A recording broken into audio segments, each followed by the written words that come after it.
राम राम, बहुत स्वागत आप सभी का एक बार फिर से खंडवा डिफेंस फैक्ट पर। आज की इस वीडियो में हम लोग दो खबरों को लेकर डिस्कस करेंगे। एक खबर जहां पर आर्मेनिया से जुड़ी हुई है, तो वहीं पर दूसरी खबर डीआरडीओ की एक नई इन्वेंशन जिसकी हम लोग बहुत लंबे समय से प्रतीक्षा कर रहे थे, उससे जुड़ी हुई है। तो चलिए आगे जान लेते हैं क्या खबर निकल कर आई है। आप सभी से निवेदन रहेगा, वीडियो को अंत तक देखते हुए चैनल को सब्सक्राइब जरूर कर दीजिएगा। और यार केवल 2 सेकंड्स का काम है, आप पहले वीडियो को लाइक कर दीजिए, बाद में आप भूल जाते हैं। तो देखिए, सबसे पहले हम लोग आर्मेनिया के संदर्भ में ही बात कर ले, लेकिन खबर पर आने से पहले थोड़ा सा फ्लैशबैक में जाइए। 90s के दशक की बात है। मैं खुद जब बहुत ज्यादा छोटा था, मिलिट्री का काफी ज्यादा शौक था। 26 जनवरी की परेड में DD1 पर जरूर देखता था, और आपने भी निश्चित तौर पर उस दौर में ये परेड देखी होगी DD1 पर। अच्छा, बड़ी बात ये थी कि उस समय केवल एक ही हथियार के बारे में हम मैक्सिमम लोग जाना करते थे, और वो था भीष्म 90। स्पेशली अगर मैं अपनी बात बताऊं तो मुझे सिर्फ इसी वेपन के नाम के बारे में पता था, जो कि एक बैटल टैंक है। तो यहाँ पर इस संदर्भ को दोहराने के पीछे का मतलब ये है कि देखिए, उस जमाने से इवन उससे भी पहले वाले जमाने से लेकर लगभग आज के दशक की भी अगर बात कर ली जाए, तो 26 जनवरी के परेड के दौरान हम लोग जिन वेपन्स का प्रदर्शन करते हैं उनमें से मैक्सिमम विदेशी होते हैं। हम लोग इंपोर्ट करके उन्हें बुलवाते हैं।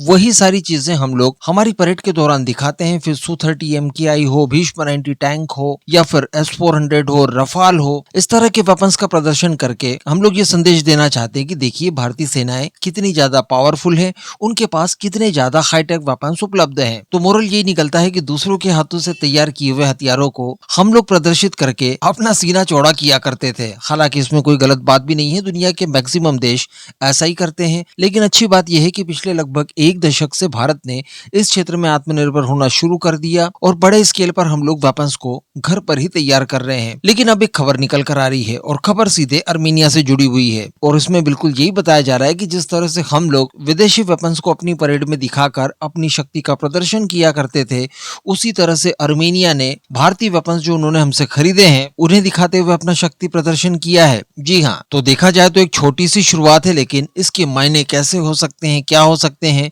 ये आप समझ सकते हैं। निश्चित तौर पर इतना सुनने मात्र से ही आपको काफी ज्यादा गर्व की अनुभूति हुई होगी। देखिए, इस समय जो वीडियो आप देख पा रहे हैं ये आर्मेनिया से ही निकल कर आया है, और ये भारत के द्वारा तैयार किया गया शुद्ध रूप से स्वदेशी आकाश एयर डिफेंस सिस्टम है, आकाश 1S, जो कि आर्मेनिया के द्वारा भारत से खरीदा गया है। अब बताया जा रहा है कि अजरबैजान के साथ तनाव के बीच आर्मेनिया लगातार अपनी शक्ति बढ़ा रहा है। भारत से कई सारे वेपन्स उसने इंपोर्ट किए हैं, कुछ और देशों से भी किए हैं।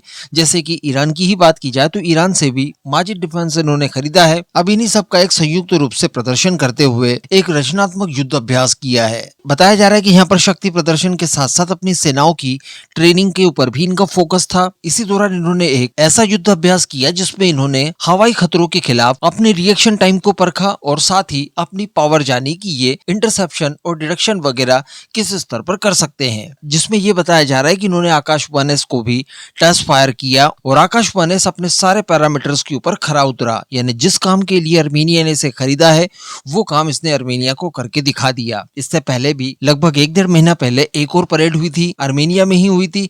इस दौरान भी इन्होंने न केवल आकाश 1S बल्कि भारत से लिए गए अलग अलग और भी कई तरह के वेपन्स प्रदर्शित करके दिखाए थे, जिसमें आप पिनाका का नाम ले लीजिए, एंटी टैंक गाइडेड मिसाइल्स ले लीजिए, इन सब का इन्होंने शक्ति प्रदर्शन करके दिखाया था। तो इंपोर्टर से एक्सपोर्टर तक का ये सफर आपको कैसा लगा, इसके बारे में बताइएगा। लेकिन अगर अगली खबर की बात की जाए तो ये हमारे लिए बहुत ही ज्यादा उत्तम खबर है, क्योंकि खबर भी उत्तम रडार सिस्टम से ही जुड़ी हुई है। देखिए, हम सभी जानते हैं कि तेजस सीरीज के लिए शुरुआत में AESA रडार सिस्टम की रिक्वायरमेंट को फुलफिल करने के लिए हम लोग इजराइल के ऊपर निर्भर हुआ करते थे। इजराइल से ही हम लोगों ने शुरुआती तेजस और शुरुआती तेजस मार्क 1 A की फ्लीट में इनसे रडार सिस्टम लेकर उसका इस्तेमाल किया। लेकिन साथ में हम लोग ये भी जानते हैं कि पैरेलली DRDO अपना खुद का भी उत्तम सीरीज के रडार सिस्टम के ऊपर काम कर रहा था, जिसको लेकर हम लोग लगभग सभी तरह के स्टेज पार कर चुके हैं। मास प्रोडक्शन में उसने एंटर कर लिया है। बीच बीच में जितनी भी खबर निकल कर आई मैं आपको समय समय पर देता रहा। इसी बीच बताया ये जा रहा है कि अस्त्रा माइक्रोवेव, जो कि DRDO के इस AESA रडार सिस्टम का मैन्युफैक्चरर है, वो सितंबर 2027 तक शुरुआती 12 उत्तम AES रडार सिस्टम HAL को डिलीवर्ड कर देगा और फाइनेंशियल ईयर 2031 तक ये अपना पूरा का पूरा टारगेट बताया जा रहा है कि कंप्लीट कर लेंगे। अभी सितंबर 2027 में जब ये 12 यूनिट को डिलीवर्ड करेंगे, इसके बाद हर साल